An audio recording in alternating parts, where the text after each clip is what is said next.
Today's first topic is acceleration due to gravity of the earth. When the objects fall on earth, the acceleration of the object is towards the earth.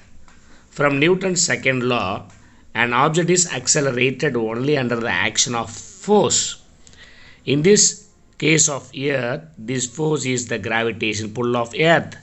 This force produces a constant acceleration near the earth's surface in all bodies, irrespective of their masses. The gravitational force exerted by earth on the mass m near the surface of the earth is given by F vector is equal to minus gm me by r e square r cap. Now equal to the gravitational force to Newton's second law.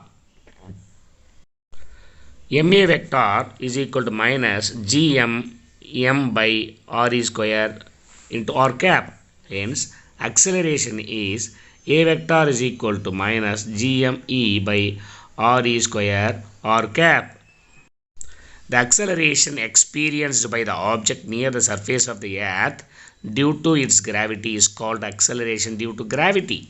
It is noted by the symbol g. The magnitude of acceleration due to gravity is g is equal to modulus of g is equal to gme by r square. It is to be noted that acceleration experienced by any object is independent of its mass. The value of g depends only on the mass and radius of the earth.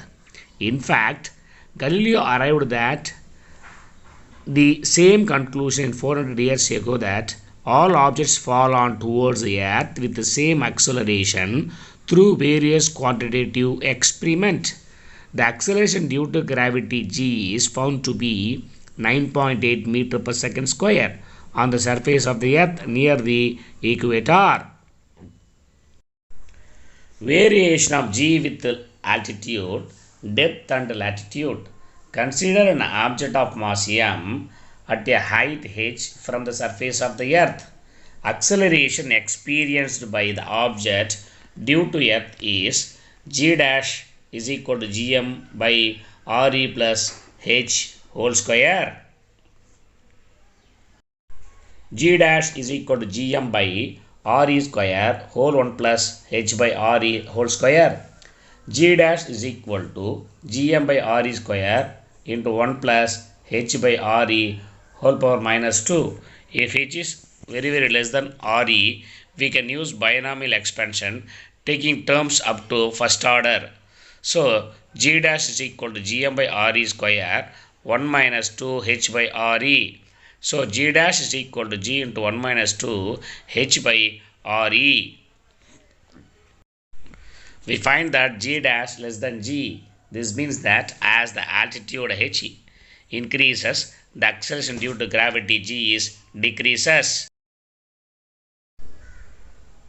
Variation of g with depth. Consider a particle of mass m which is in a deep mine on the earth, example coal mine in Neyveli. Assume the depth of the mine as d. To calculate g dash at the depth d, consider the following points. See the diagram, you can understand very clearly.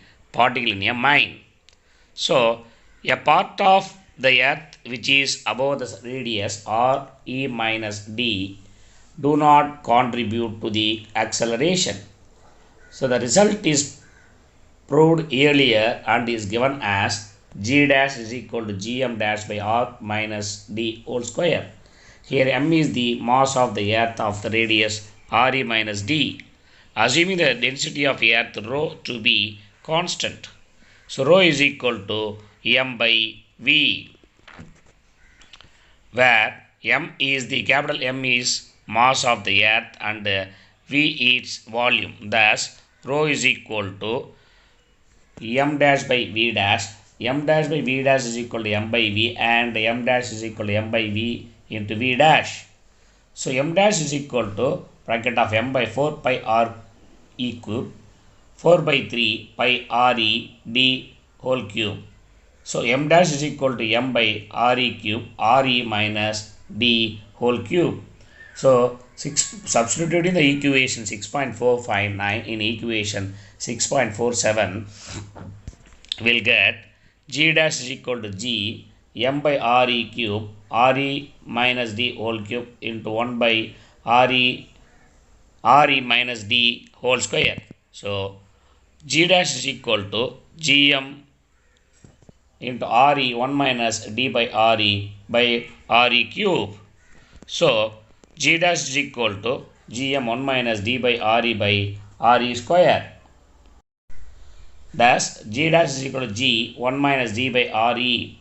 Here also g dash less than g. As depth increases, g dash decreases. It is very interesting to know that acceleration due to gravity is maximum on the surface of the earth but decreases when we go either upward or downward.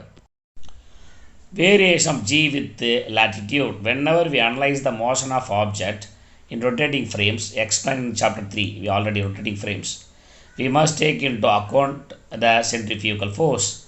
Even though we treat the earth as an inertial frame, it is not exactly correct because the earth spins about its own axis.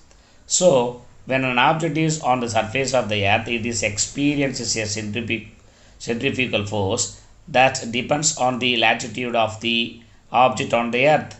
If the earth were not spinning, the force on the object would have been mg. However, the object experienced an additional centrifugal force due to spinning of earth. So this diagram will shows clearly that. So r dash is equal to the centrifugal force given by m omega square r dash. R dash is equal to r cos lambda. Lambda is the latitude. The component of centrifugal acceleration experienced by object in the direction opposite to g is apq is equal to omega square r dash cos alpha is equal to omega square r cos square lambda is equal to, since r dash is equal to r cos lambda, therefore g dash is equal to g minus omega square r square lambda. From the expression 6.52, we can infer that at equator lambda is equal to 0, g dash is equal to g minus omega square r. The acceleration due to gravity is minimum at the poles lambda is equal to 90 degree. So g dash is equal to g, it is maximum at the equator, g dash is minimum. Escape speed and orbital speed. Hydrogen and helium are the most abundant elements in the universe, but Earth's atmosphere consists of mainly of nitrogen and oxygen. The following discussion brings forth the reason why hydrogen and helium are not found in the abundance on the Earth's surface. When an object is thrown up with some initial speed, it will reach a certain height, after which it fall will back to the earth. If some object is thrown again with a higher speed, it reaches a greater height than the previous one and falls back to the earth. This leads to the question of what should be the speed of an object thrown vertically up such that it escapes the earth's gravity and would never come back. So now we are going to discuss that. Consider an object of mass m on the surface of the earth.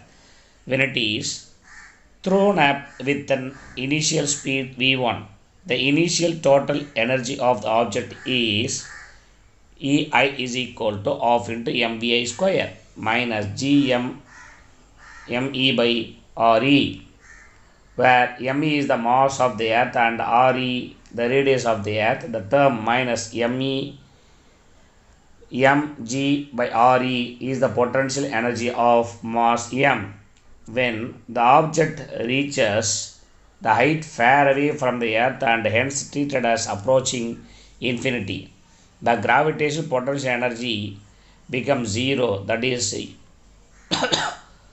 u infinity is equal to 0, and the kinetic energy becomes 0 as well. Therefore the final total energy of the object becomes 0. This is for minimum energy and for minimum speed to escape. Otherwise kinetic energy can be non-zero. That means final energy EF is equal to 0 according to the law of energy conservation. EI is equal to EF. Substituting 6.53 in 6.54 we get half into mv I square minus gmme by re is equal to 0, or half into mv square is equal to gmme by re. Consider the escape speed, the minimum speed required by an object to escape Earth's gravitational field, hence replace Vi with Ve. That means half into mv square is equal to gmme by re. Here Ve square is equal to gmme by re dot 2 by m. Here Ve square is equal to 2 gme by re. Using gravitational force gme by re square, now V square is equal to 2 GRE, or V is equal to root of 2 GRE. From the derivative 6.56, the escape speed depends on the two factors. One is acceleration due to gravity and the radius of the earth. It is completely independent of the mass of the object. By substituting the value of g 9.8 meter per second square and r radius of earth 6400 kilometer, the escape speed of earth is v is equal to 11.2 kilometer per second. The escape speed is independent of direction in which the object is thrown, irrespective of whether the object is thrown vertically up, radially outward, or tangentially requires the same initial speed to escape Earth's gravity. So, see that this is the escape speed of the body. Light molecules such as hydrogen and helium have enough to speed to escape from the Earth. Unlike heavier ones such as nitrogen and oxygen, the average speed of the hydrogen and helium atoms compared with the escape speed of the Earth is presented in the kinetic theory of gas. Satellites and orbital speed and time period. We are living in a modern world with sophisticated technological gadgets and are able to communicate to any place on the Earth. This advancement was made possible because of our understanding of solar system. Communication mainly depends on the satellite that orbit the Earth. Satellites revolve around the Earth just like the planets revolve around the Sun. Kepler's law are applicable. Man-made satellite also. For a satellite of mass m to move in a circular orbit, centripetal force must be acting on the satellite. This centripetal force is provided by Earth's gravitational force. See that as satellites revolve around the Earth, the centripetal force keep on acting between the Earth and satellites, so the satellites revolve around the Earth. So now we'll write mv square by re plus h is equal to gme by re plus h whole square. V square is equal to gme by re plus h. V square is equal to root of gme by re plus h. As h increases, the speed of the satellite decreases. Time period of satellite. The distance covered by the satellite during one rotation is its orbit is equal to 2 pi re plus h, and time taken for it is the time period t. Then speed v is equal to distance travelled by time taken 2 pi into re plus h by t. From equation 6.58, root of gme by re plus h is equal to 2 pi re plus h by t. So t is equal to 2 pi root of gme re plus h whole 3 by 2. Squaring both sides of the equation 6.60, we get t square is equal to 4 pi square by gme re plus h whole cube. 4 pi square gme is equal to constant, say c. The t square is equal to c into re plus h whole cube. Equations 6.61 implies that satellite orbiting the Earth has the same relation between the time and the distance as that of Kepler's law of planetary motion. For a satellite orbiting the Earth's surface of the Earth, h is negligible compared to the radius of the Earth RE. Then time period t square is equal to 4 pi square GME RE whole cube. So t square is equal to 4 pi square by GME by RE square into RE. So t square is equal to 4 pi square by G into RE. Since GME by RE square is equal to G, so time period t is equal to 2 pi root of RE by G. By substituting the value of RE is equal to 6.4 10 power 6 meter and G is equal to 9.8 meter per second square, the orbital time period is obtained as time period nearly 85 minutes. Energy of an orbiting satellite. The total energy of a satellite orbiting the Earth at a distance h from the surface of the Earth is calculated as follows. The total energy of the satellite is the sum of kinetic energy and the gravitational potential energy. The potential energy of the satellite is U is equal to minus Gms Me by Re plus H. Here Ms is mass of the satellite, Me is the mass of the Earth, Re is the radius of the Earth. The kinetic energy of the satellite is half into mv square. Here v is the orbital speed of the satellite and is equal to v is equal to root of Gme by Re plus H. Substituting the value of v in 6.64, the kinetic energy of the satellite becomes Ke is equal to half into Gme ms by Re plus H. Therefore, the total energy of the satellite is E is equal to half into Gme ms by Re plus H minus Gms Me by Re plus H. So, the total energy minus Gms Me by 2 Re plus H. The negative sign in the total energy implies that the satellite is bound to the Earth and it cannot escape from the Earth. As H approaches infinity, the total energy tends to zero.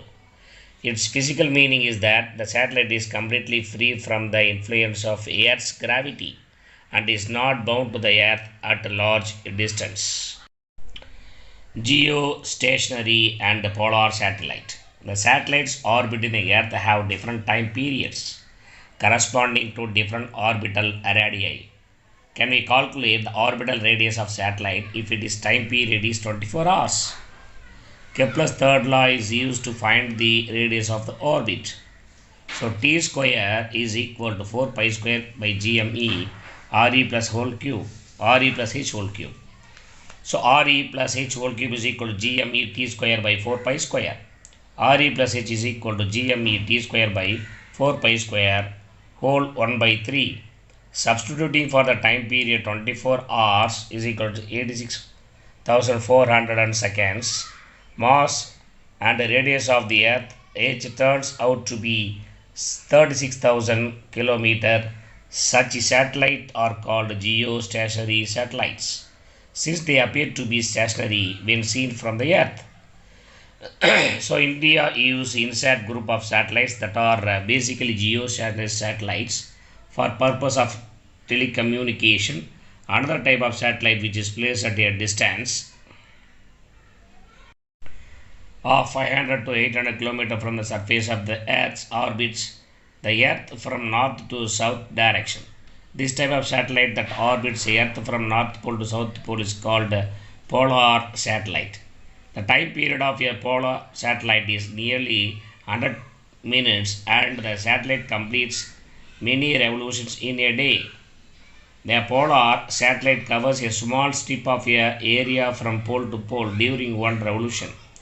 In the next revolution, it covers a different strips of a area since the Earth would have moved by a small angle. This way, polar satellites cover the entire area of surface of Earth.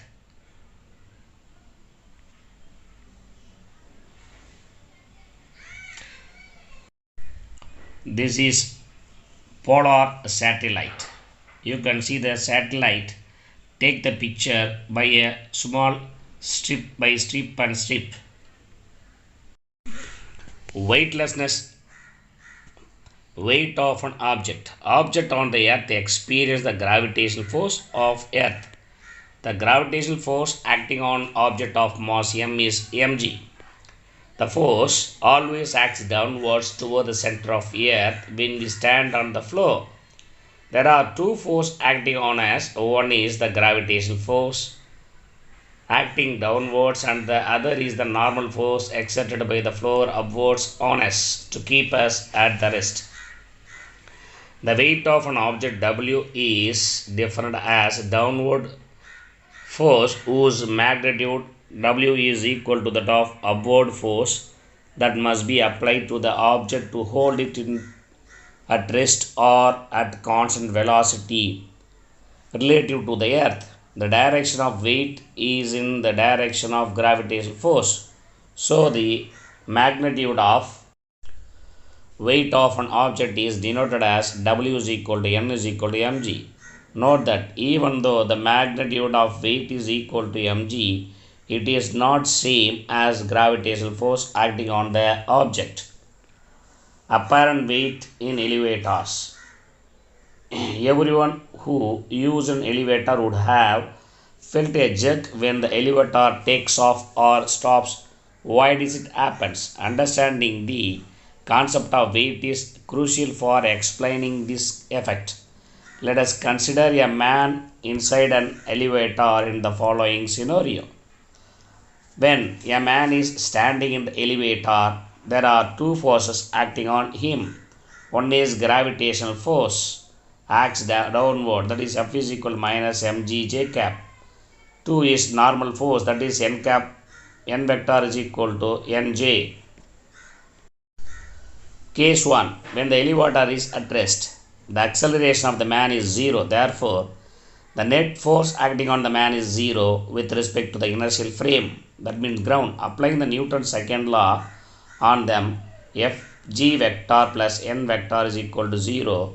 That means minus mg j cap plus nj j cap is equal to 0.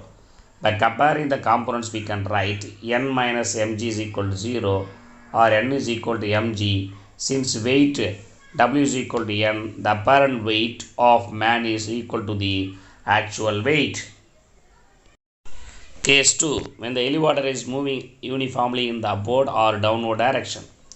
The uniform motion, constant velocity, the net force acting on the man is still 0. Hence, in this case also apparent weight of man is equal to his actual weight. It is shown in the diagram 6.23a. Case 3. When the elevator is accelerating upward. If an elevator is moving with upward acceleration, A vector is equal to aj cap with respect to inertial frame. Applying the Newton's second law on the man, F vector g plus n vector is equal to ma vector.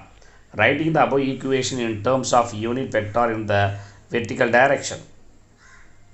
So minus mg j cap plus nj j cap is equal to ma j cap. By comparing the components, n is equal to m g plus a. Therefore, apparent weight of man is greater than his actual weight. It is shown in the diagram 6.23b. We'll see. Thank you, children. We'll see next class. Children, please kindly go through this link very keenly and take practices. If you feel any doubt, you can raise the question during the class hour. Thank you very much.